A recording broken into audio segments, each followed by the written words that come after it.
ॐ सहनावतु सहनौ भुनक्तु सह वीर्यं करवावहै तेजस्विनावधीतमस्तु मा विद्विषावहै। ॐ शान्ति शान्ति शान्तिः। यस्य निश्वसितं वेदाः यो वेदेभ्योऽखिलं जगत् निर्ममेतमहं वन्दे विद्यातीर्थमहेश्वरम्।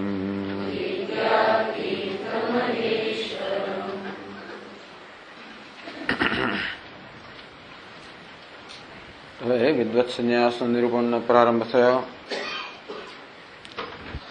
કે શ્રવણ મનન નિધ્યાસન એ સર્વનું સારી રીતે અનુષ્ઠાન થયું હોય અને જેને તત્વનું જ્ઞાન થયું છે એવા જ્ઞાની પુરુષ વડે જે સંન્યાસ લેવામાં આવે છે એને વિદ્વત સંન્યાસ કહેવામાં આવે છે. હવે વિદ્વત સંન્યાસ ભગવાન યાજ્ઞવલ્ક્ય મુનિએ લીધો હોય એ રીતે શાસ્ત્રમાં એનો પુરાવો છે. યાજ્ઞવલ્ક્ય મુનિ વિશે કહેવામાં આવ્યું કે કેવી રીતે બૃહદારણ્યક ઉપનિષદના વર્ણન પરથી એમણે જનક રાજાની સભામાં પહેલા સર્વ પંડિતો વિજય પ્રાપ્ત કર્યો, પછી જનક રાજાને સંક્ષેપ વિસ્તારથી તત્વનો બોધ કર્યો અને પછી મૈત્રેયને તત્વનો બોધ કર્યો. એ માટે એમણે પહેલા પોતાના સંન્યાસની પ્રતિજ્ઞા કરી. મૈત્રેયી પોતાની જે પત્ની હતી એને તત્વાભિમુખ કરી, તત્વની જિજ્ઞાસા ઉત્પન્ન કરી, તત્વનો બોધ કર્યો અને પછી સંન્યાસ ગ્રહણ કર્યો. આ બધું જ બૃહદારણ્યક ઉપનિષદના મૈત્રી બ્રાહ્મણમાં પણ પ્રાપ્ત થાય છે. એટલે કે વિદ્વત સંન્યાસનો આ પુરાવો છે. કહોલ બ્રાહ્મણે બી વિદ્વત સંન્યાસ આમનાયતે. 5મા પાના પર કહ્યું કે એ જ બૃહદારણ્યક ઉપનિષદના કહોલ બ્રાહ્મણ પણ આપણને વિદ્વત સંન્યાસનું વર્ણન જોવા મળે છે. એતમ વૈ તમાત્માનો વિદિત્વા બ્રાહ્મણા વિદિત્વા જ્ઞાન પ્રાપ્ત કરીને, જ્ઞાન પ્રાપ્ત કર્યા પછી જે સંન્યાસ લેવાય એને વિદ્વત સંન્યાસ કહેવાય. વિદિત્વા જ્ઞાન પ્રાપ્ત કે એતમ વૈ તમાત્માના વિદિત્વા, એ આત્માને જાણીને, આ એ આત્મા યો અશનાયા વિપાસે શોકમ મોહમ જરા મૃત્યુમત્યેદી, યા આત્મા સર્વાંતર, જે આત્મા સર્વાંતરતમ છે, જે સર્વ ઉર્મિઓથી અતીત અતિક્રમ કરીને રહેલો છે અને જે વાસ્તવમાં બ્રહ્મ છે એ આત્માનું જ્ઞાન પ્રાપ્ત કરીને, તો જ્ઞાન પ્રાપ્ત કરીને જે સંન્યાસ લેવામાં આવે એને વિદ્વત સંન્યાસ કહેવામાં આવે. વિદિત્વા બ્રાહ્મણા, અહીંયા બ્રાહ્મણ તો વિદિત્વા જ્ઞાન પ્રાપ્ત કરીને, એટલે બ્રાહ્મણ શબ્દનો અર્થ કરવામાં આવ્યો બ્રહ્મજ્ઞાની પુરુષો. પત્રૈષણાયાશ્ચ વિત્તૈષણાયાશ્ચ લોકૈષણાયાશ્ચ વ્યુત્થાય. પુત્રૈષણા, વિત્તૈષણા, લોકૈષણા આ સર્વથી ઉપર ઉઠીને, અર્થાત આ સર્વ એષણાઓ જેની છૂટી ગઈ છે, આત્મજ્ઞાનના કારણે આ સર્વ એષણાઓ જેની છૂટી ગઈ છે. અથ ભિક્ષાચર્યમ ચરંતી, અને તેથી કોઈ પ્રકારના પરિગ્રહની જેની જરૂર નથી, કોઈ સંગ્રહની જરૂર નથી. ભિક્ષાચર્યનો અર્થ એ થયો કે જેની પાસે કોઈ સંગ્રહ નથી, તો એ રીતે મુક્ત જીવન ગાળાય છે. ન છે એતદ્વાક્યમ વિવિદિશા સંન્યાસ સવર્ણથી શંકનીયમ. બે આ વાક્ય સંન્યાસનું વર્ણન તો કરે છે તો બરોબર છે, પરંતુ એ વિદ્વત સંન્યાસનું વર્ણન કરે છે અને વિવિદિશા સંન્યાસો નહીં એવું આપ શા પરથી કહો છો? એ વિવિદિશા સંન્યાસનું વર્ણન કરતો એવું શા માટે નહીં? તો કે નહીં, પૂર્વકાલવાચિન વિદિત્વાયદિ ત્વા પ્રત્યય છે. વિદિત્વા જ્ઞાન પ્રાપ્ત કરીને, એટલે આ જ્ઞાન પ્રાપ્ત કર્યા પછીના સંન્યાસનું વર્ણન હોવાને કારણે એ વિવિધિશા સંન્યાસ નહીં, પરંતુ વિદ્વત સંન્યાસ છે. વળી બ્રાહ્મણ ભિક્ષાચર્યમ ચરંતી, તો આ સંન્યાસ કોણ લે છે? બ્રાહ્મણ. બ્રાહ્મણ કોને કહેવાય? જે બ્રહ્મ જ્ઞાન ધરાવે છે એને બ્રાહ્મણ કહેવાય. બ્રહ્મવિદ વાચિન બ્રાહ્મણ શબ્દ છે. આ બ્રાહ્મણ શબ્દ શેનો વાચક છે?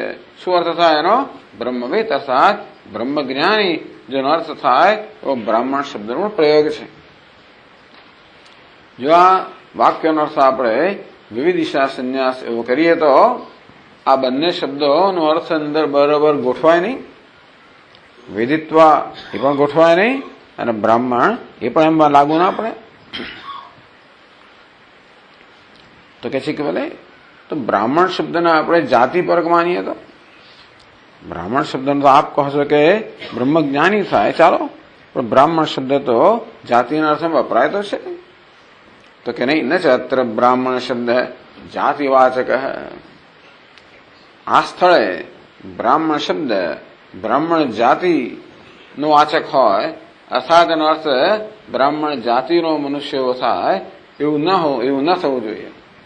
એટલે એવું છે કયા સ્થળે કયા શબ્દનો કયો અર્થ કરવો જોઈએ એ માટે આ બધા જો નિયમો આપણને કહે છે, કઈ કઈ વસ્તુઓ ધ્યાનમાં રાખવી જોઈએ, પૂર્વાપર સંબંધને ધ્યાનમાં રાખવો જોઈએ, પહેલા શું આવી ગયું પછી શું આવે છે એ બધું ધ્યાનમાં રાખીને પછી અર્થ કરવો જોઈએ. તો એક વાત તો સાચી છે ભાઈ કે બ્રાહ્મણ શબ્દનો અર્થ બ્રાહ્મણ જાતિનો મનુષ્ય થઈ શકે ખરો, પરંતુ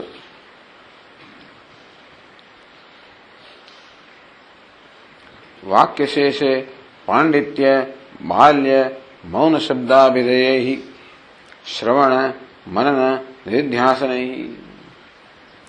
પછી क्या तस्मात् ब्राह्मण पांडित्यम निर्विद्य बाल्येन तिष्ठासेत् बाल्यम च पांडित्यम निर्विद्य अथ मुनि अमौनम च मौनम च निर्विद्य अथ ब्राह्मण. આ રીતે આ બ્રાહ્મણ બને છે એવું કહેવામાં આવે. બ્રાહ્મણ બને છે. બ્રાહ્મણ જયારે પાંડિત્ય બાલ્ય અને મુનિ શ્રવણ મનન નિધિધ્યાસન જયારે કરે છે ત્યારે બ્રાહ્મણ બને છે. બ્રાહ્મણ બને એટલે શું? બ્રાહ્મણ ક્યારે બ્રાહ્મણ બને? જે બ્રાહ્મણ બનવાની ઈચ્છા ધરાવે છે એ બ્રાહ્મણ બને, અથવા તો જે બ્રાહ્મણ બનવાની યોગ્યતા ધરાવે છે એ બ્રાહ્મણ બને. બ્રાહ્મણ બનવાની યોગ્યતા ધરાવતી વ્યક્તિ બ્રાહ્મણ બનવા માટે જે સાધન છે એ સાધન અનુષ્ઠાન કરે ત્યારે બ્રાહ્મણ બને. કયું સાધન છે? શ્રવણ મનન નિધિધ્યાસન.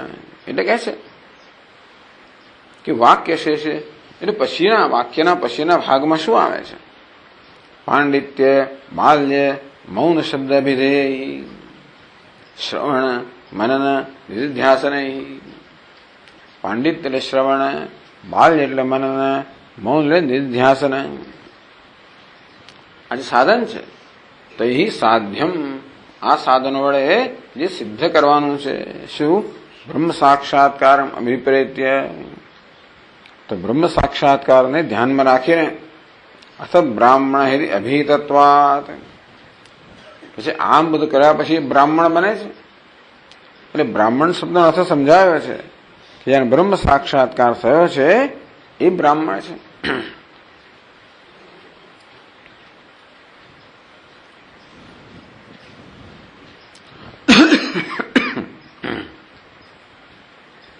હજી થોડા વાંધા વચકા પાડે છે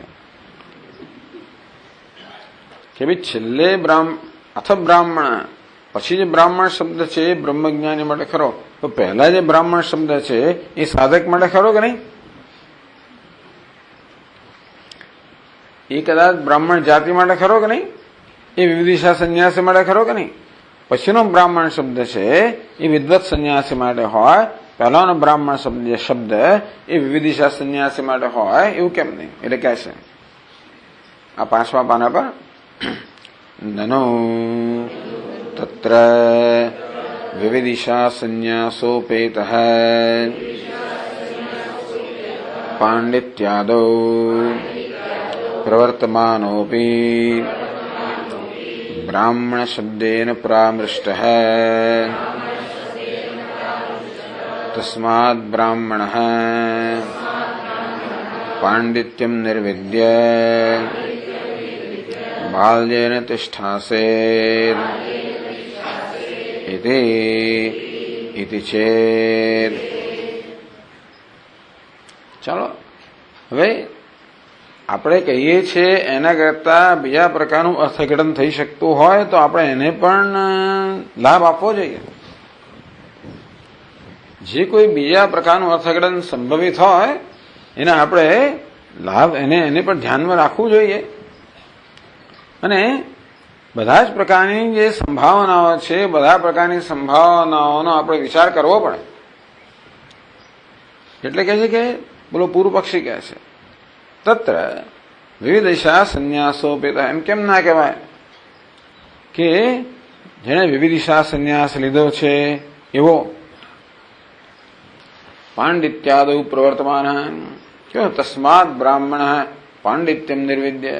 આ બ્રાહ્મણે પાંડિત્ય બાલ્ય મૌન શ્રવણ મનન નિધ્યાસનનું અનુષ્ઠાન કરવું જોઈએ. એ તો વિવિદિશા સંન્યાસી છે.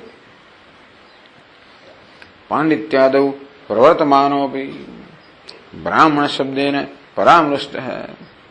એ જે છે એનું બ્રાહ્મણ શબ્દથી અહીંયા આગળ ધ્યાન દોરવામાં આવે છે. એ આપણી સ્મૃતિમાં લાવવામાં આવે છે.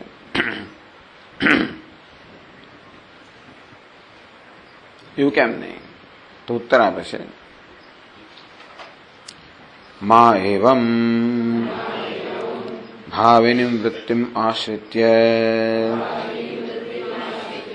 તત્ર બ્રાહ્મણ શબ્દસ્ય પ્રયુક્તત્વાत् અન્યથા કથમ અથ બ્રાહ્મણઃ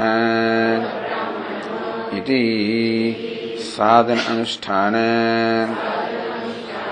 ઉત્તરકાલવાચિનમ અથ શબ્દમ પ્રયુંજીત. આ ચર્ચા આટલા જ માટે છે કે બ્રાહ્મણ શબ્દનો અર્થ બ્રાહ્મણ જાતિ કરવો કે બ્રહ્મજ્ઞાની કરવો. તો કે નહીં, બ્રાહ્મણ શબ્દનો અર્થ બ્રાહ્મણ જાતિ જ કરવો જોઈએ. કારણ કે આગળ પણ ભલે બ્રાહ્મણ શબ્દ વાપરે હોય એ પણ ભવિષ્યમાં બ્રહ્મજ્ઞાની બનવાનો છે એ ધ્યાનમાં રાખીને બ્રાહ્મણ શબ્દ વાપરે છે. ભાવિને વૃત્તિમ આશ્રિત્ય તત્ર બ્રાહ્મણ શબ્દસ્ય કહ્યું ને તસ્માત બ્રાહ્મણ પાંડિત્યમ નિર્વિદ્ય બાલ્યને તિષ્ઠાસેત. ત્યાં જે બ્રાહ્મણ શબ્દનો પ્રયોગ થયો એ હજી બ્રહ્મજ્ઞાની નથી. પેલો કહે છે કે આપ જો બ્રાહ્મણ બ્રહ્મજ્ઞાની કરતા હો તો બ્રાહ્મણ માટે તો હજી શ્રવણ મનન નિધ્યાસન કરવાનું કહ્યું, ત્યાં બ્રાહ્મણ શબ્દ વાપર્યો. તો ત્યાં તો બ્રાહ્મણ હજી ક્યાં બ્રહ્મજ્ઞાની છે? તો બ્રાહ્મણ એટલે બ્રાહ્મણ જાતિનો કેમ ના થાય? તો પછી તો બ્રાહ્મણ બ્રહ્મજ્ઞાની છે એટલે આ બ્રાહ્મણ એટલે ભવિષ્યમાં બ્રહ્મજ્ઞાની થવાનો છે, માટે એને બ્રાહ્મણ અત્યારે કહેવામાં આવે.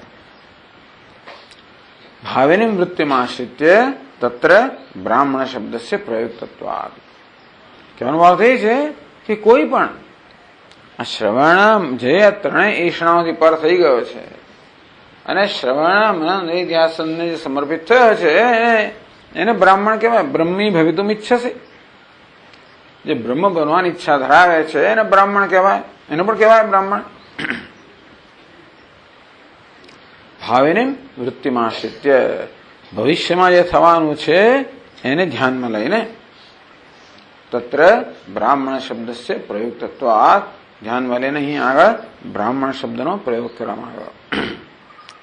અન્યથા કથમ અથ બ્રાહ્મણ હિતિ નહીતર અથ બ્રાહ્મણ અમૌનમ છે મૌનમ છે નિર્વિદ્ય અથ બ્રાહ્મણ. અમૌન એટલે શ્રવણ અને મનન, મૌન એટલે નિધિધ્યાસન, એ બધાનું અનુષ્ઠાન કરીને પછી બ્રાહ્મણ બને છે.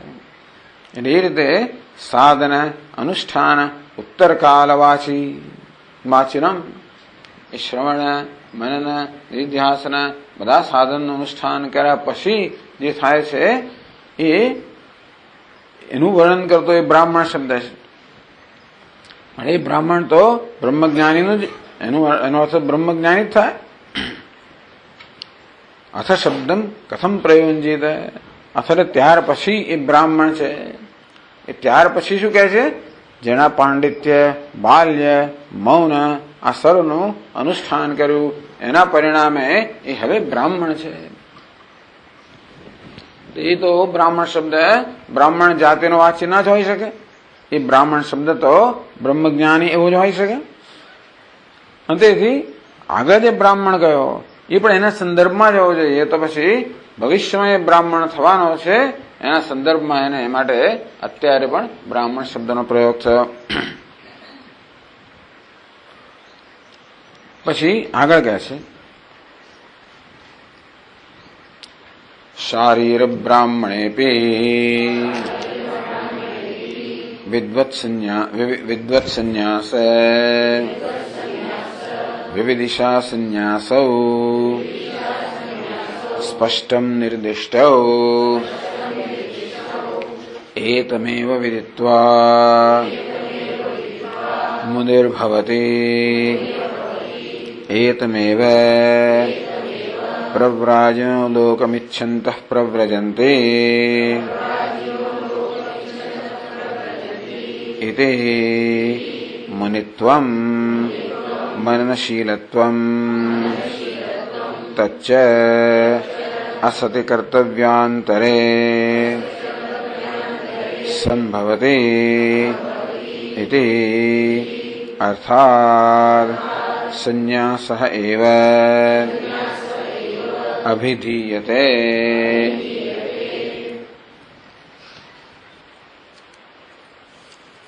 બહુ મોટો ફકરો છે પણ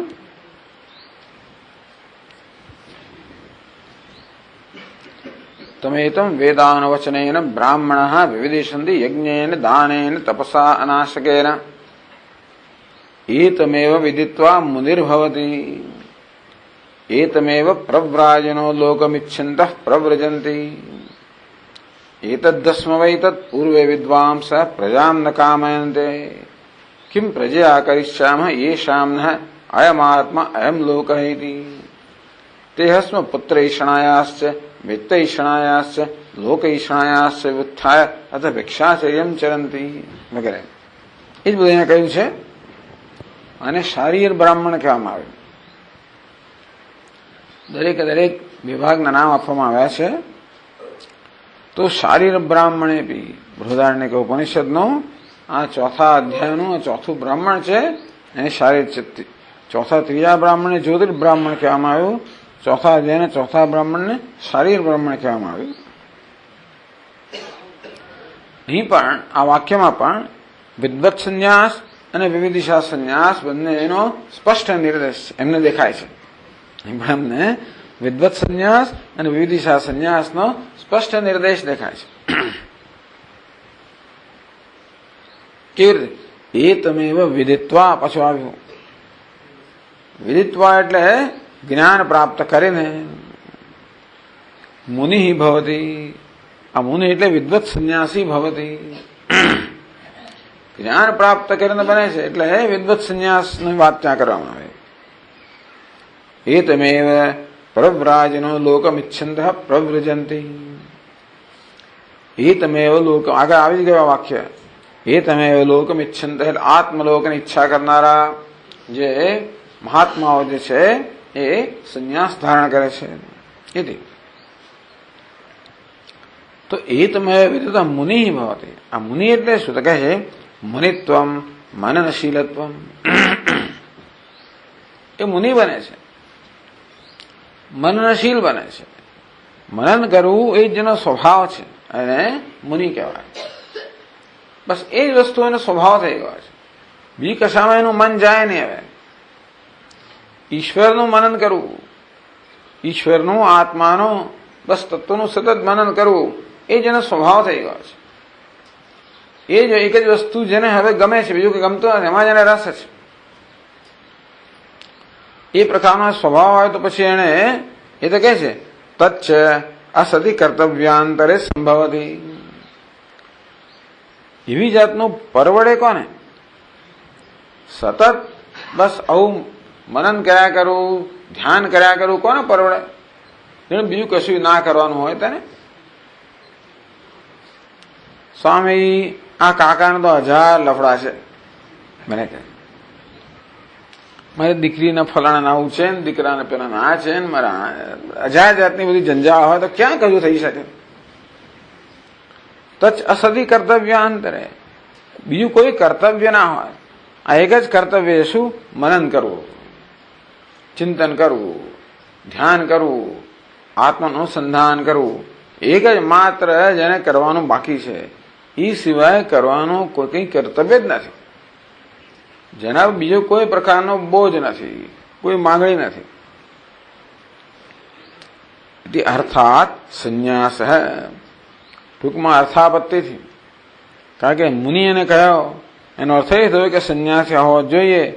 સંન્યાસીનો અર્થ એ થયો કે જેણે બધા જ કર્તવ્યથી મુક્ત છે. બધા કર્તવ્યથી મુક્ત એને કેમ થયો? જેથી આ કરી શકે. એટલે કે એ તમે વિદિત્વા મુનિ ભવતી. આ મુનિ શબ્દથી વિદ્વત સંન્યાસ કહેવામાં આવ્યો. એતચ્ચ વાક્ય શેષે સ્પષ્ટીકૃતમ. આ જ વસ્તુ વાક્ય શેષે, એ જે કંડિકા છે એના પછીના અંશમાં સ્પષ્ટ કરવામાં આવ્યું છે. તો કહેશે આગળ, એતચ્ચ વાક્ય શેષે સ્પષ્ટીકૃતમ એતદ્ધસ્મ વૈ તત પૂર્વે વિદ્વાંસઃ પ્રજામ ન કામયન્તે કિમ પ્રજયા કરિષ્યામઃ યેષાં નઃ અયમાત્મા અયં લોકઃ ઇતિ તે હસ્મ પુત્રૈષણાયાશ્ચ વિત્તૈષણાયાશ્ચ લોકૈષણાયાશ્ચ વ્યુત્થાય અથ ભિક્ષાચર્યં ચરન્તિ.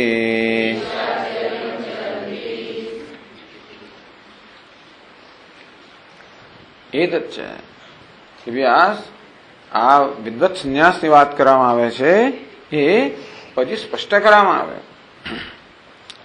એ દસ્મ વૈ તત્પૂર્વે વિદ્વાંસ પ્રજામ ન કામયંતે. અને અર્થવાદ કહેવામાં આવે છે, ભૂતાર્થવાદ. આપણે કંઈક વિધિ કરવી હોય કે આદેશ આપવો હોય તો જો તારા કાકાએ શું કર્યું, જો તારા મામાએ શું કર્યું, પેલા સ્કૂલમાં મોકલવો હોય, ના જતો હોય તો એને સ્કૂલમાં મોકલતો કરવા માટે એને કાકા માટે બહુ આદર હોય કે મામા માટે આદર હોય.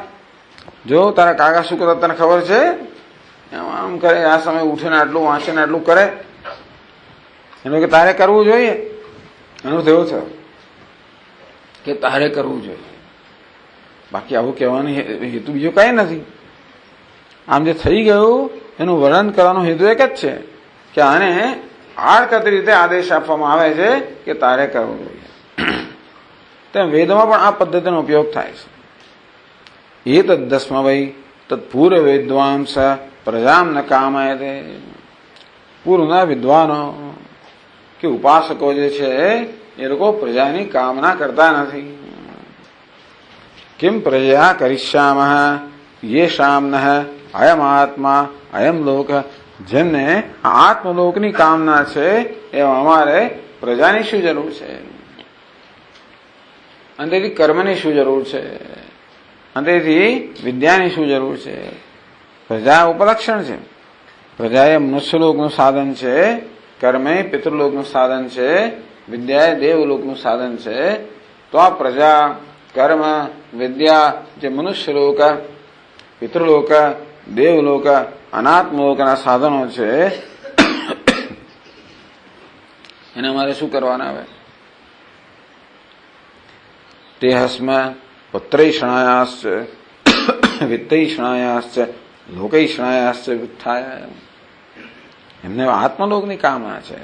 અનાત્મલોક લોકેષણા અનાત્મલોક, અનાત્મલોકની કામના ન હોય તો અનાત્મલોકને પ્રાપ્ત કરવાના સાધનો પુત્ર વિત્ત છે એની પણ કામના ન થાય. પુત્રૈષણાયાશ્ચ વિત્તૈષણાયાશ્ચ લોકૈષણાયાશ્ચ વિત્થાય, આપોઆપ જ આપણી ઈચ્છાઓ એમનામાંથી ખરી પડી. અથ ભિક્ષાચર્યમ ચરંતી, તો હવે એમણે એ પ્રકારની જીવન રીત અપનાવવી જોઈએ જે હવે એમનામાં જે ઈચ્છા છે એ ઈચ્છા પૂરી કરવા વડે અનુરૂપ હોય.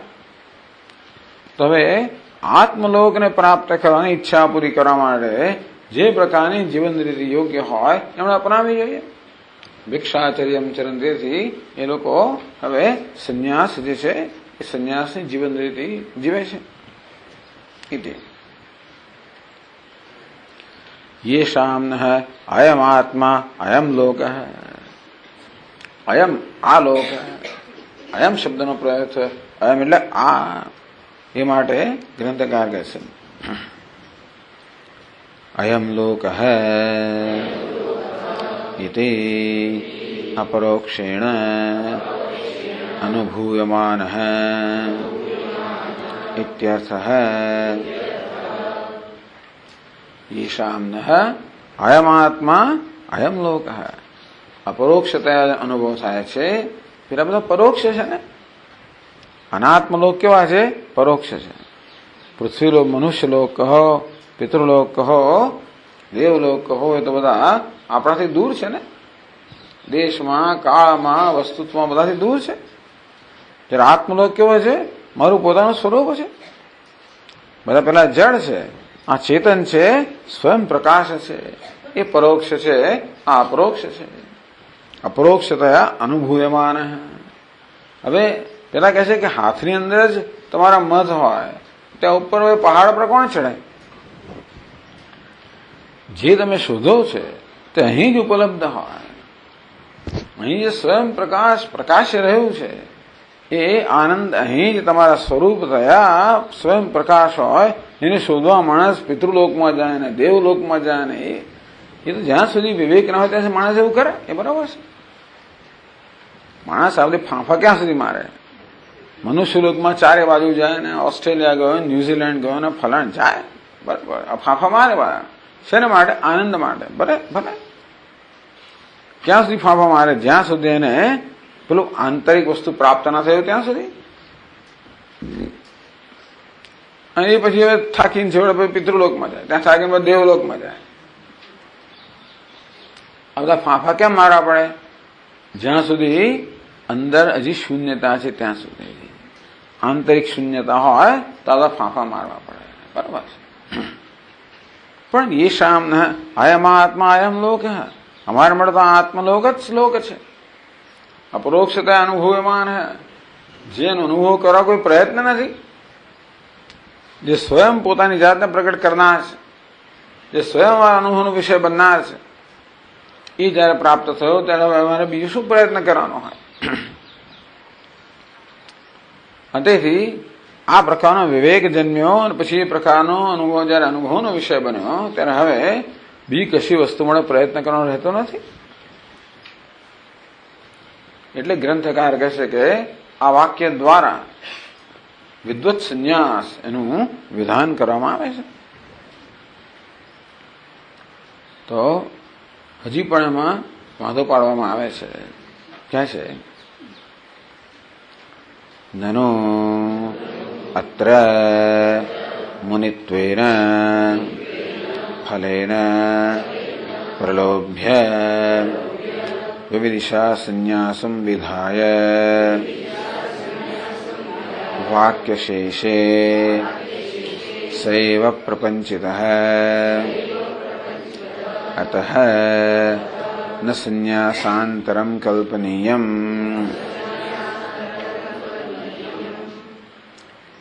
એ કહે છે કે ભાઈ આ વિવિધિષા સંન્યાસનું જ વર્ણન છે, આ વિદ્વત સંન્યાસનું વર્ણન નથી, વિવિધિષા સંન્યાસનું વર્ણન છે. એતમેવ વિદિત્વા મુનિર્ભવતિ. એમ કહે છે કે આ જાણવાથી માણસ મુનિ બને છે, બન્યો નથી. આ જાણવાથી માણસ મુનિ બને છે.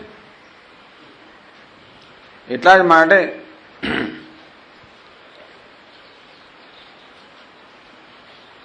એ તદ્દસ્મવૈ એટલે કહે છે કે અત્ર મુનિત્વેન ફલેન પ્રલોભ્ય. માણસ સંન્યાસ બનાવવો હોય, તમારે કશું કરવું હોય તો એ તમારે એના લાભ તો બતાવવા પડે ને. તમારે કોઈકને પ્રલોભ્ય એટલે શું છે કે ભાઈ જયારે કોઈને એમ લાગે કે આ માણસ વિવિધિશા સંન્યાસી બનવાની યોગ્યતા ધરાવે છે, ત્યાર પછી એનો લાભ તો બતાવવો જોઈએ તમારે. એ તમે વિદિત્વા મુનિર્ભવતી. જો ભાઈ આ જ્ઞાન પ્રાપ્ત કરે તો મુનિ બને છે. એટલે ઓહો, ત્યારે તો મારે જ્ઞાન પ્રાપ્ત કરવું જોઈએ, તો પછી મારે સંન્યાસ લેવો જોઈએ, વિવિધિશા સંન્યાસી બનવું જોઈએ. એટલે કહે છે કે અત્ર મુનિત્વેન ફલેન પ્રલોભ્ય, કે મુનિ બનશો એ પ્રકારના ફળનો પ્રલોભન આપીને વિવિધિશા સંન્યાસમ વિધાય. એટલે એ તમે પ્રવ્રાજનો લોકમિચ્છંદ પ્રવ્રજંતી, કે એ તમે લોકમિચ્છંદ પ્રવ્રજંતી, આ લોકની ઈચ્છા કરીને જિજ્ઞાસુઓ સંન્યાસી બને છે. એમ કહીને વિવિધિશા સંન્યાસનું વિધાન કર્યું, વિવિધિશા સંન્યાસનો આદેશ કર્યો. વાક્ય શેષે સૈવ પ્રપંચિત, અને પછી કિમ પ્રયા કરિષ્યામ વગેરે દ્વારા એ જ સંન્યાસનું વિસ્તારથી વર્ણન કરવામાં આવ્યું. અતઃ ન સંન્યાસાંતરમ કલ્પનીયમ, માટે આમાં બે પ્રકારના સંન્યાસ છે, વિવિધિશા સંન્યાસ છે અને વિદ્વત સંન્યાસ છે. એવી કલ્પના કરવાની કોઈ જરૂર નથી. અમને તો એમ લાગે છે કે આ માત્ર વિવિધિશા સંન્યાસનું જ વર્ણન છે. તો વિદ્વત સંન્યાસ આ નવો ક્યાંથી લાવ્યા? આવો કોઈ જુદો સંન્યાસ લાવ્યા ક્યાંથી? એક જ સંન્યાસ છે. આ વિદ્વત સંન્યાસ અને બીજી વસ્તુ ક્યાંથી લાવ્યા? એટલે પહેલા આગળ કયો એમાં પણ આ પ્રકાર વાંધો પાડવામાં આવ્યો, અહીં કયો એમાં પણ વાંધો પાડવામાં આવ્યો. તેનો ઉત્તર આપે છે, મા એવમ વેદનસ્ય એવ વિવિધિશા સંન્યાસ ફલત્વાत्. જો એ તમે વિદિત્વા કહ્યું, વિદિત્વા એટલે આ પ્રકારે જાણીને. આ જાણવું એ ક્યારે શક્ય હોય? વિવિધિશા સંન્યાસ હોય ત્યારે. વેદનસ્યેવ વિવિધિશા સંન્યાસ ફલત્વાत्. વેદન એટલે જ્ઞાન. આ જ્ઞાન છે એ જ વિવિધિશા સંન્યાસનું ફળ છે. એ તમે વિદિત્વા, આ જાણીને, એનો અર્થ એ થયો કે વિવિધિશા સંન્યાસ લઈને આ જ્ઞાન પ્રાપ્ત કરીને.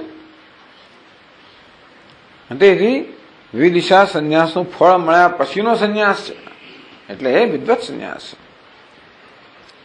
કહેશે આગળ, ન ચ વેદન મુનિત્વયો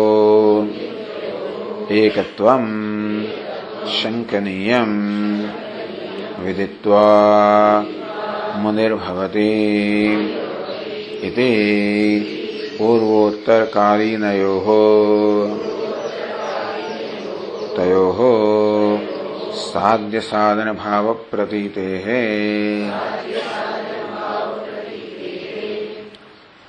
ન ચ વેદન મુનિત્વયો એકત્વમ શંકની વિદિત્વા મુનિ ભવતિ. આ જ્ઞાન પ્રાપ્ત કરીને મુનિ બને છે. જ્ઞાન પ્રાપ્ત કરવું અને મુનિ બનવું આ બંનેને એક ના માનવા જોઈએ, બંને જુદી વસ્તુઓ છે. વિદિત્વા મુનિ ભવતિ, એ જાણીને જ્ઞાન પ્રાપ્ત કરીને મુનિ બને છે. વિદિત્વા એટલે જ્ઞાન પ્રાપ્ત કરીને. આમ જ્ઞાન પ્રાપ્ત કરવું એક કાર્ય પતી ગયું, મુનિ બને છે એ બીજું કાર્ય છે. यदि पूर्वोत्तर कालीनयोः तयोः साध्य साधन भाव प्रतीते है. આ રીતે એક સાધ્ય છે, બીજું સાધન છે. ટૂંકમાં આ મુનિપણું શું છે? સાધ્ય છે અને જ્ઞાન સાધન છે. વિદિત્વા મુનિર્ભવતી, એટલે વેદનામ શું છે? સાધન છે, અને મુનિ પણ શું છે? સાધ્ય છે. બહુ સ્પષ્ટ જણાય છે. એટલે બે વચ્ચે સાધ્ય સાધનનો સંબંધ છે, બંને એક છે. એવી જાતનું તમારે શંકા ના કરવી જોઈએ, કેવી જાતનું તમારે નિર્ણય ના લેવો જોઈએ, નિર્ણય પર ના આવવું જોઈએ.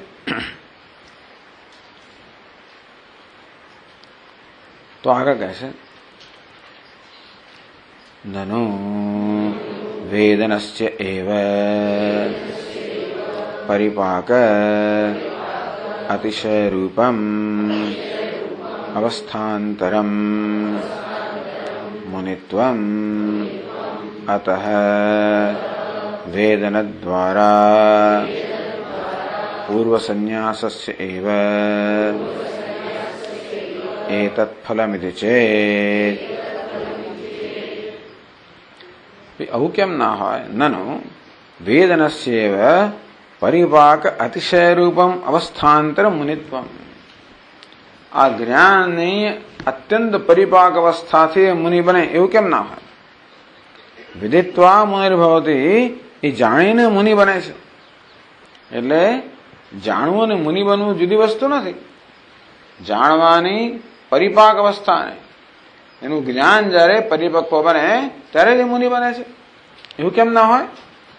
વેદનસ્યેવ પરિપાક અતિશય રૂપમ, પરિપાક અતિશય, એનું જ્ઞાન પરિપક્વ બને, અત્યંત પરિપક્વ બને, અને ત્યારે એ જ્ઞાન અત્યંત પરિપક્વ અવસ્થાને મુનિત્વ, મુનિપણું કહેવામાં આવે. અતઃ વેદન દ્વારા પૂર્વ સંન્યાસસ્યેવ એતत् ફલમ. તેથી એને પહેલા જે સંન્યાસ લીધો છે, જેને કારણે એને જ્ઞાન થયું છે, એ જ્ઞાનની પરિપાક અવસ્થાને જ મુનિત્વ કહેવામાં આવ્યું. તો બીજા સંન્યાસની શું જરૂર? શું કહે છે કે એને સંન્યાસ લીધો, જેને આપણે વિવિધિશા સંન્યાસ કહીએ, જેને કારણે એને જ્ઞાન થયું, એ જ્ઞાનની જ પરિપાક અવસ્થાને કારણે હવે એ મુનિ બન્યો. તો જ્ઞાનની જ પરિપાક અવસ્થા છે. તેથી વેદન દ્વારા પૂર્વ સંન્યાસ છે, પૂર્વ જે સંન્યાસ લીધો, જે વિવિધિશા સંન્યાસ હતો, એ દ્વારા જે જ્ઞાન પ્રાપ્ત થયું, એ જ્ઞાન દ્વારા જેને પરિપાક અવસ્થા રૂપે એને મુનિત્વ પ્રાપ્ત થયું. અને તેથી એ સંન્યાસનું જ આ મુનિપણું ફળ છે. અને તેથી બીજા સંન્યાસની કલ્પના કરવાની શી જરૂર છે? પૂર્વ પક્ષી એમ કહે છે કે એને વિવિધિશા સંન્યાસ લીધો, જ્ઞાન પ્રાપ્ત થયું, અને પરિપાક અવસ્થા રૂપે એને આ મુનિત્વ પ્રાપ્ત થયું. એવું હોય, એવું કેમ ના કહેવાય? આ બે જુદા સંન્યાસ છે, એવું આપ શા બધી કલ્પના કરો છો? એટલે હવે ટૂંકમાં આ દલીલો આ પ્રકારે લાવે ને, હવે જે ગ્રંથકાર છે એ પોતાની વાત કરે છે. બાઢમ, બાઢમ એટલે વાત બરોબર છે, તમે કહો છો એ બરોબર છે, એવું કે ને જયારે ત્યારે સાવધાન બની જવું. જયારે કોઈ કે હા તમારી વાત બરોબર છે ને, ત્યારે સાવધાન બની જવું. બરોબર છે અને તોય બરોબર નથી, પૂરેપૂરી બરોબર નથી. આમ બરોબર છે ને તોય પૂરેપૂરી બરોબર નથી.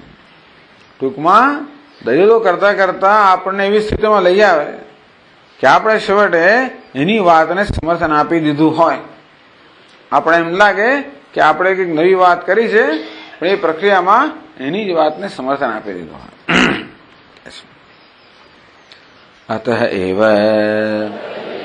સાધન રૂપાત સંન્યાસાત અન્યમ ફલરૂપમ એતમ સંન્યાસમ બ્રૂમઃ.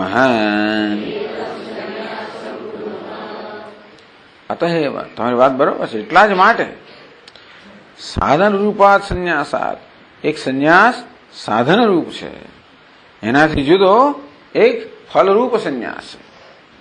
એક સાધન પ્રકારનો સંન્યાસ છે, એક સાધન અવસ્થાનો સંન્યાસ છે, અને બીજો ફલ અવસ્થાનો સંન્યાસ છે.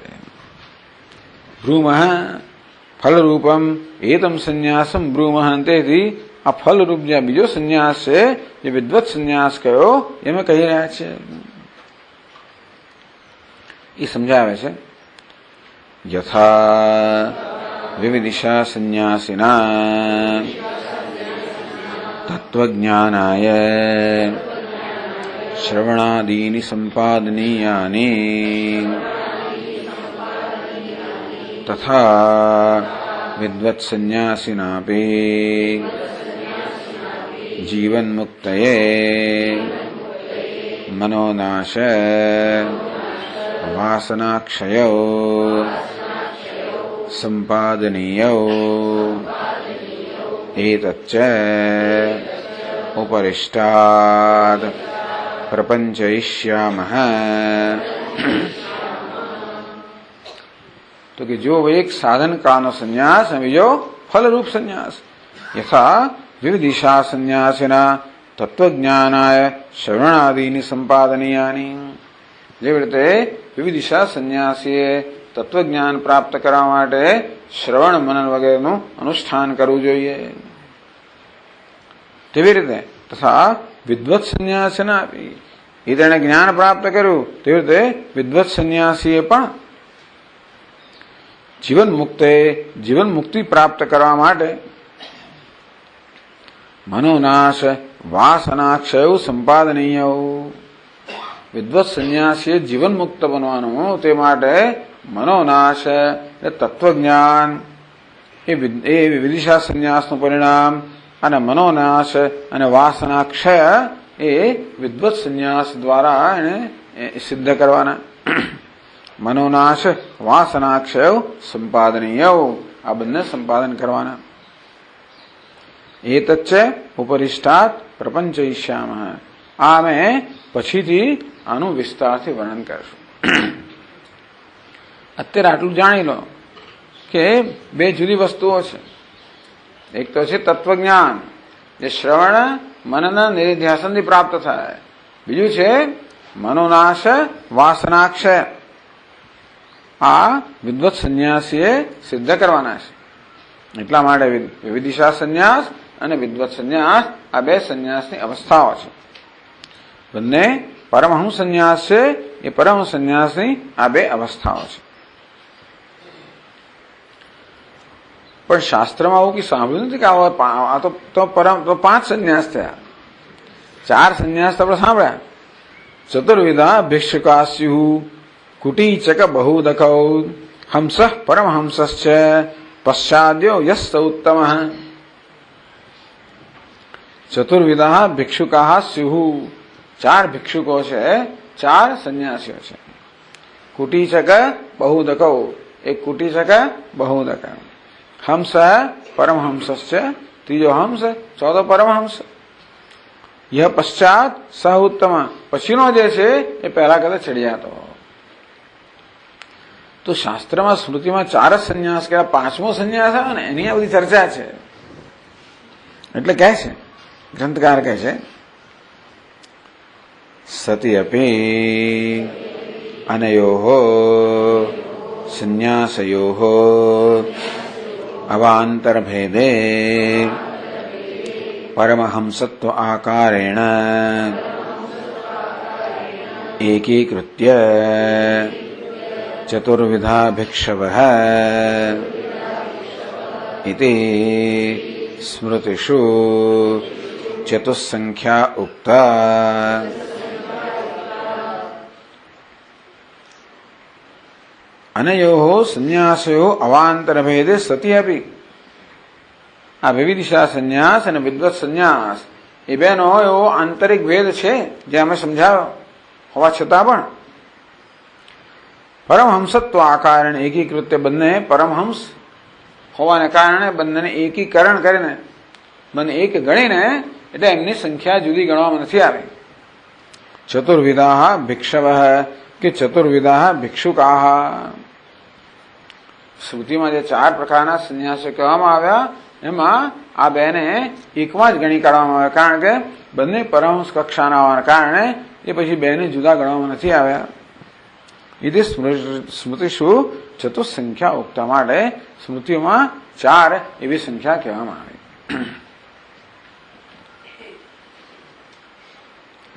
તો બંને પરમહંસ છે એવું આપ ક્યાં નક્કી કરો છો બંને પરમહંસ છે એવું આપણે ક્યાંથી નક્કી કર્યું તો ક્યાં છે પૂર્વોત્તરયોઃ ઉભયોઃ સંન્યાસયોઃ પરમહંસત્વં જાબાલશ્રુતૌ અવગમ્યતે. પૂર્વોત્તરયો ઉભયો બંને. પૂર્વ એટલે વિવિદેશા સંન્યાસ, ઉત્તર એટલે વિદ્વત સંન્યાસ. આ બંને સંન્યાસનું પરમહંસત્વમ, આ બંને સંન્યાસ પરમહંસ સંન્યાસ છે. જાબાલ સુતો અવગમ્યતે. જાબાલ ઉપનિષદમાં થી આપણે જોવા મળે છે કે આ બંને પ્રકારના સંન્યાસ એ પરમહંસ સંન્યાસ છે. તો એ જાબાલ ઉપનિષદમાંથી આપણે વર્ણન કરે છે. તત્ર હિ જનકેન સંન્યાસે પૃષ્ઠે સતી યાજ્ઞવલ્ક્યઃ અધિકાર વિશેષ વિધાનેન ઉત્તરકાલ અનુષ્ઠેન ચ સહિતં વિવિદિશા સંન્યાસમ અભિધાય પશ્ચાત અત્રિણા યજ્ઞોપવીતરહિતસ્ય આક્ષિપ્તે બ્રાહ્મણ્યે સતી પશ્ચાત આત્મજ્ઞાનમેવ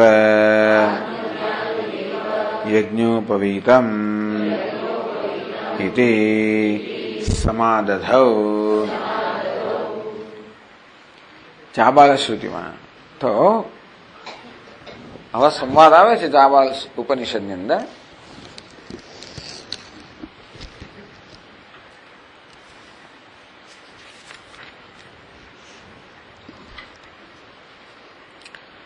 अथ जनको वैदेह याज्ञवल्क्यम उपसमेत्य उवाच. વિદેહરાજ જનક એકવાર યાજ્ઞવલ્ક્ય પાસે જઈને એમણે સવિનય કહ્યું, ભગવાન સંન્યાસમ અનુબ્રૂહીતિ. હે ભગવાન, મને સંન્યાસના સંબંધમાં કહો. સ હોવાચ યાજ્ઞવલ્ક્ય. ત્યારે ભગવાન યાજ્ઞવલ્ક્ય કહ્યું, બ્રહ્મચર્યમ સમાપ્ય ગૃહી ભવેત. સૌથી પહેલા બ્રહ્મચર્ય વ્રતનું પાલન કરવું જોઈએ, એટલે ગુરુકુળમાં જઈને અભ્યાસ કરવો જોઈએ. અને પછી ગૃહી ભવેત, પછી એને ગૃહસ્થ બનવું જોઈએ. ગૃહી ભૂત્વા વની ભવેત. ગૃહસ્થાશ્રમ સમાપ્ત કરીને એણે વાનપ્રસ્થ બનવું જોઈએ. વની ભૂત્વા પ્રવ્રજેત. અને વાનપ્રસ્થ બનીને પછી એને સંન્યાસી બનવું જોઈએ. યદિ વા ઇતરસા અથવા બ્રહ્મચર્યાદેવ પ્રવ્રજેત. પણ જો એને વૈરાગ્ય ઉત્પન્ન થાય તો બ્રહ્મચર્યમાંથી પણ એ સંન્યાસ લઈ શકે. ગૃહાદ્વા કે ગૃહસ્થાશ્રમમાંથી પણ સંન્યાસ લઈ શકે. વનાદ્વા કે વાનપ્રસ્થમાંથી પણ લઈ શકે. એટલે એક ક્રમ કયો? બ્રહ્મચર્ય, ગૃહસ્થ, વાનપ્રસ્થ અને સંન્યાસ.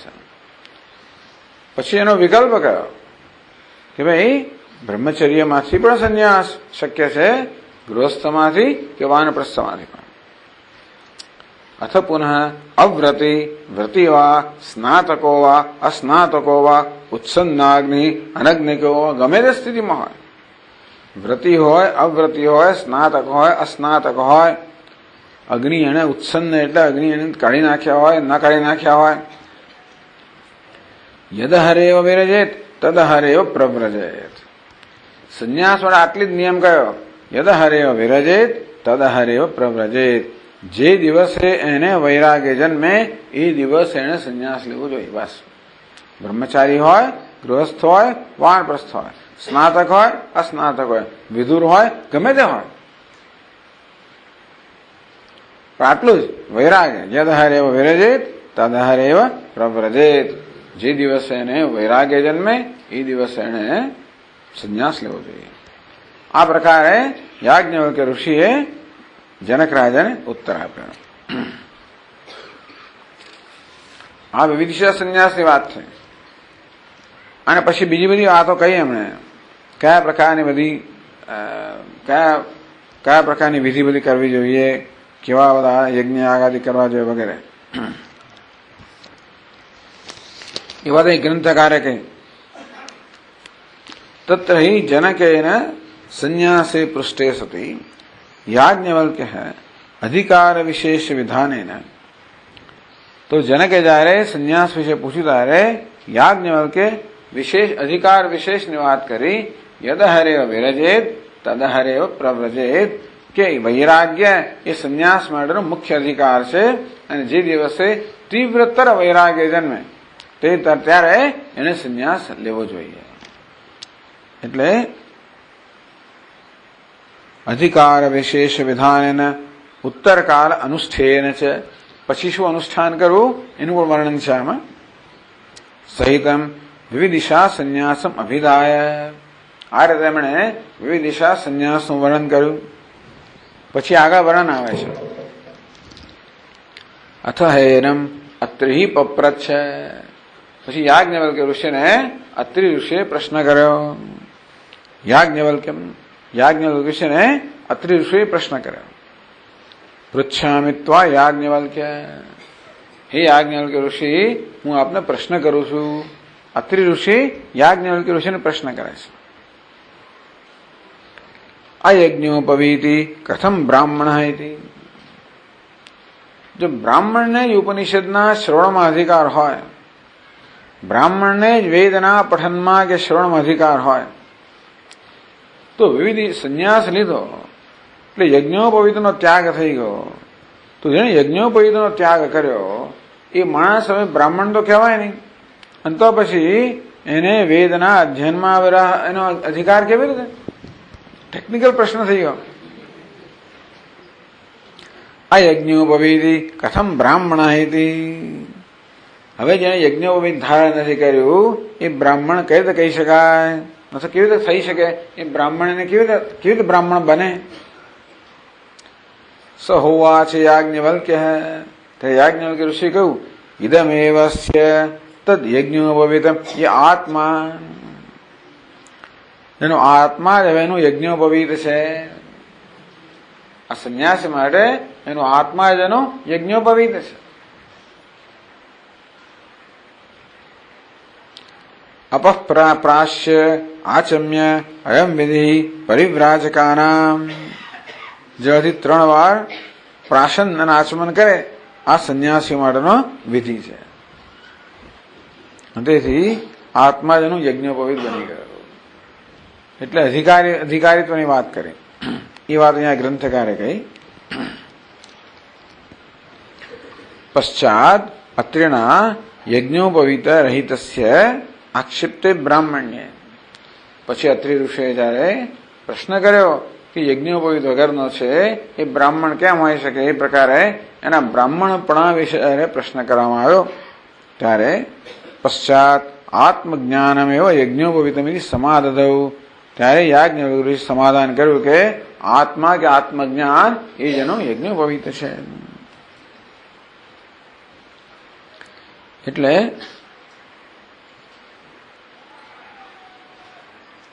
કે છે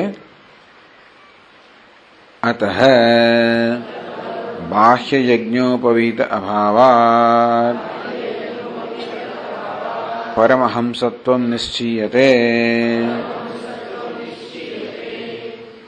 ટૂંકમાં આ વિવિધિશા સંન્યાસી પરમહંસ છે.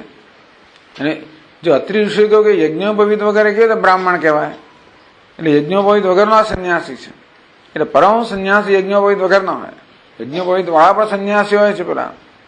તો પરમહંસ સંન્યાસી કેવા છે? શિખા યજ્ઞોપવીત વગરના છે. અતઃ બાહ્ય યજ્ઞોપવીત અભાવાત.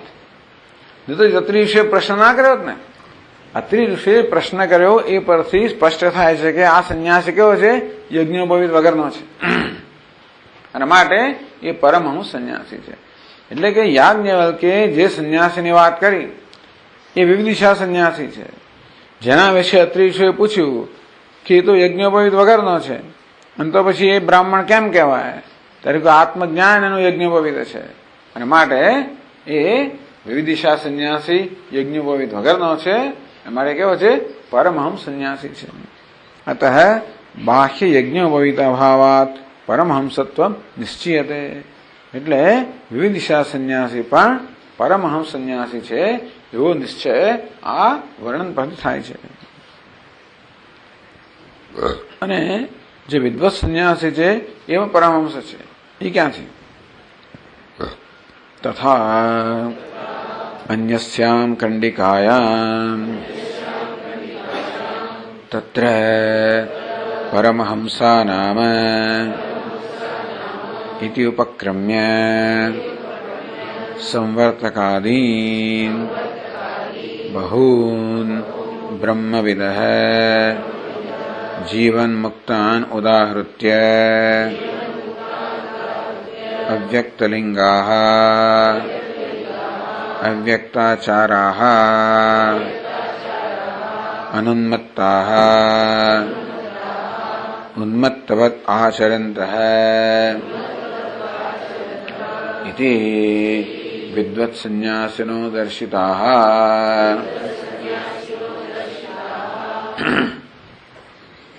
એમાં જ આગળ આવે છે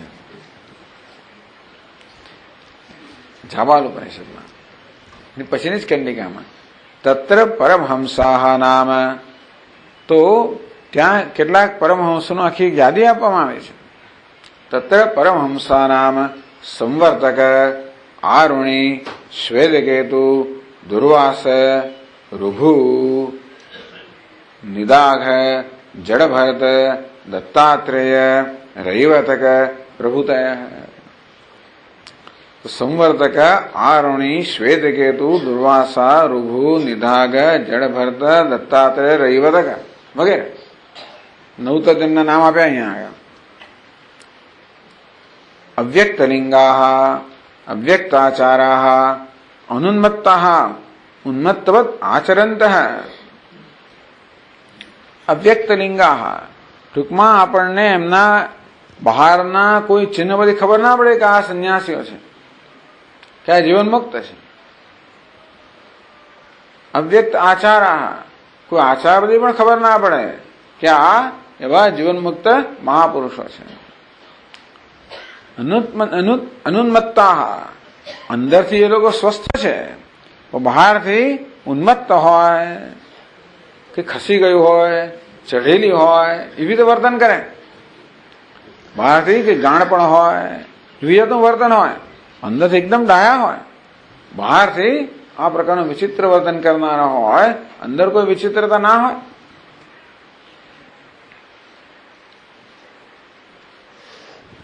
તો આ રીતે ગ્રંથકાર કહે છે કે તથા અન્યસ્યામ કંડિકાયામ એટલે પછીની કંડિકામાં તત્ર પરમહંસાનામ ઇતિ ઉપક્રમ્ય. પરમહંસા આ બધા પરમહંસ છે. બધા સંવર્તકાદીન બહૂન બ્રહ્મવિદ જીવન મુક્તાનુદાહૃત્ય. બ્રહ્મજ્ઞાનીઓ જીવન મુક્ત સંવર્તકથી મળીને કેટલા બધાના એનું એ લોકોનું નામ આપીને અવ્યક્તલિંગાઃ અવ્યક્તાચારાઃ અનુન્મત્તાઃ ઉન્મત્તવદ આચરन्तઃ ઇતિ વિદ્વત સંન્યાસિનો દર્શિતાઃ.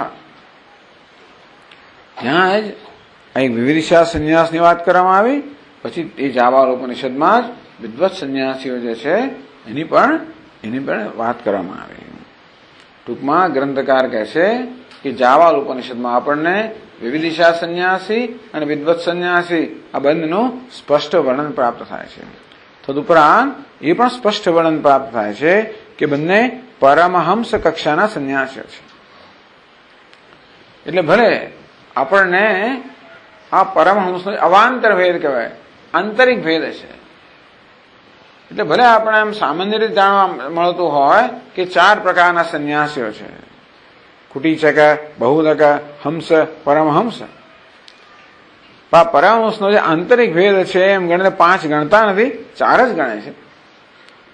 પણ ભલે 4 ગણાતા હોય પણ ખરેખર તો આ પરમહંસનો આંતરિક ભેદ છે. અને માટે આપણે જાણવું જોઈએ કે આ બે ભેદ ગણીને વિવિધિશા અને વિદ્વત સંન્યાસી આવા છે. આગળ કહે છે તથા त्रिकांडम कमंडलम शिक्ष्यम पात्रम जलपवित्रम शिखा यज्ञोपवीतं च इत्येतत्सर्वं भूस्वाहा इति अप्सु परित्यज्य आत्मानमन्विच्छेद इति त्रिदंडेन सतः एकदंडलक्षणम् विविदिशा संन्यासं विधाय तत्फलस्वरूपं विद्वत्संन्यासम् एवं उदाजहार. ત્યાં જ પછીનું આ વાક્ય છે કે આવી રીતે ત્રિદંડમ, ત્રણ દંડ હતા તે કમંડલું, શિક્યમ ને શીકું, જો આનું વર્ણન અહીંયા છે તમારા 215 પાનાના છેલ્લે લાઈનમાં છે. ત્રિદંડ, કમંડલું, શીકું, પાત્ર, ગળનું, જલ પવિત્ર, જળને પવિત્ર કરવા માટે ગળનું પણ રાખ્યો મહાત્મા. ગમે તો પાણી પીવાનું હોય એટલે ગળવું પડે પાછું. શિખા યજ્ઞો પવિત્ર છે એ સર્વમ ભૂ સ્વાહા એમ કહે ને અપસુ પરિત્યજ્ય, બધું જળની અંદર એ બધાનો ત્યાગ કરીને આત્માનમ અન્વિચ્છેદ, આત્માની ખોજ કરવી. આ રીતે ઇતિ ત્રિદંડિન સતઃ એકદંડ લક્ષણમ વિવિદિશા સંન્યાસમ વિધાય. આ ત્રણ દંડને ફેંકી દેવાનું કહ્યું. અત્યાર સુધી 3 દંડ રાખતો હતો એને માટે હવે એક દંડનું વિધાન કર્યું. એમ કરીને વિવિદિશા સંન્યાસનું વિધાન કર્યું. શેના માટે? આત્માનમ અન્વિચ્છેદ, અન્વિચ્છેદ આત્માની ખોજ કરવા માટે. ત્યાર પછી તત્ફલરૂપમ વિદ્વત સંન્યાસમ, એ વિવિદિશા સંન્યાસના ફળરૂપ જે વિદ્વત સંન્યાસ છે એવમ ઉદજહાર, એનું આ પ્રકારે ઉદાહરણ આપ્યું, આ પ્રકારે વર્ણન કર્યું. બહુ લાંબુ છે. એ જ વાક્યમાં કહેવામાં આવ્યું છે. યથા જાત રૂપધર નિર્દ્વંદ્વ નિષ્પરિગ્રહ તત્ર બ્રહ્મ માર્ગે સમ્યક સંપન્ન શુદ્ધ માનસ પ્રાણ સંધારણાર્થમ यथोक्त काले विमुक्त भैक्ष्यम आचरन् उदरपात्रेण लाभालाभयोः समो भूत्वा शून्यागार देवगृह तृणकूट वल्मीक वृक्षमूल कुलालशाला अग्निहोत्र गृह नदी पुलिन गिरिकुहर कंदर कोटर निर्झर स्थंडिलेषु अनिकेतवास्य प्रयत्नः निर्ममः शुक्लध्यानपरायणः अध्यात्मनिष्ठः शुभाशुभकर्म निर्मलनपरः निर्मौलनपरः संन्यासेन देहत्यागं करोति सह परमहंसो नाम इति.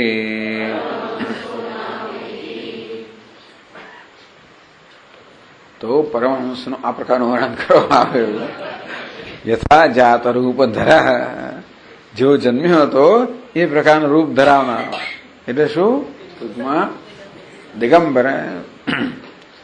મનુષ્યના જન્મકાળ વડે નવસ્ત્ર હોય, નિર્દ્વંદ્વ સુખ દુઃખાદિ દ્વંદ્વથી મુક્ત હોય, નિષ્પરિગ્રહ કોઈ પ્રકારનો સંગ્રહ ના હોય, તત્ર બ્રહ્મ માર્ગે સમ્યક સંપન્ન બ્રહ્મ માર્ગમાં યથાર્થ વિચરનારો હોય, શુદ્ધ માનસ શુદ્ધ મનવાળો હોય, પ્રાણ સંધારણાર્થમ યથોક્ત કાલે વિમુક્ત પ્રાણને ટકાવવા સારું જ યોગ્ય કાળે ઉઠીને ઉદરપાત્રેણ ભૈક્ષમ આચરણ ઉદર પાત્રથી ભિક્ષા આચરતો હોય, ઉદરપાત્રમાં જેટલું માં એટલું જ લેવાનું, વધારે નહીં.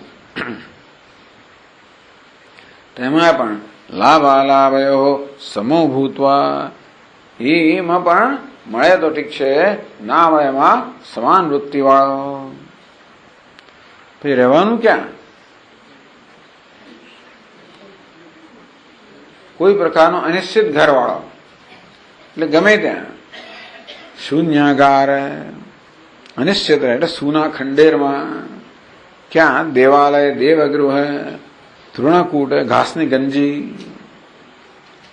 વલ્મિક રાફડો, વૃક્ષ મૂળ ઝાડના મૂળમાં, કુલાલશાળા કુંભારની કોઢમાં, અગ્નિહોત્ર ગૃહ અગ્નિશાળામાં, નદી પુલીના રેતા કાંઠા ઉપર, ગિરિકુંદર ગિરિકુહર નદી પર્વતની ગુફામાં, કંદર વૃક્ષની બખોલમાં, કોટર એટલે નદીની કોતરમાં, નિર્જર એટલે ઝરણા આગળ, અથવા સ્થંડિલ ચબૂતરો કે યજ્ઞ વિધિ આગળ, અનિકેત ફાવે તેમ ફાવે ત્યારે પૂરતો મુકામ કરતો હોય બસ.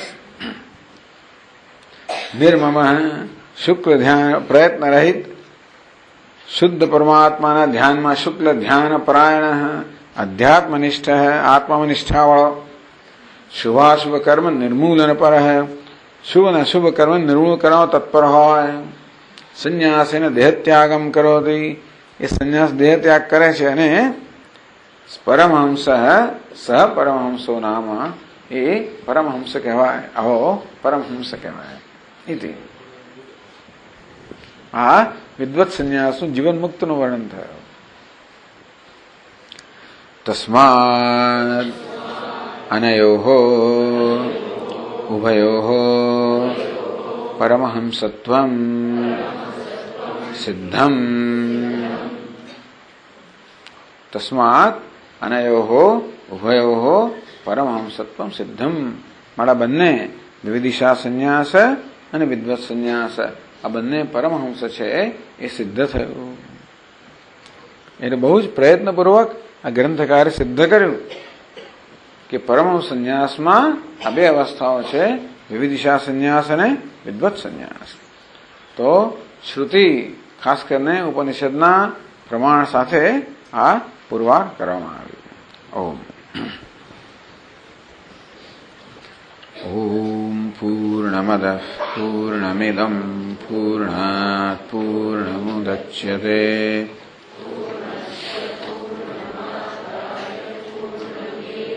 વશિષ્યતે.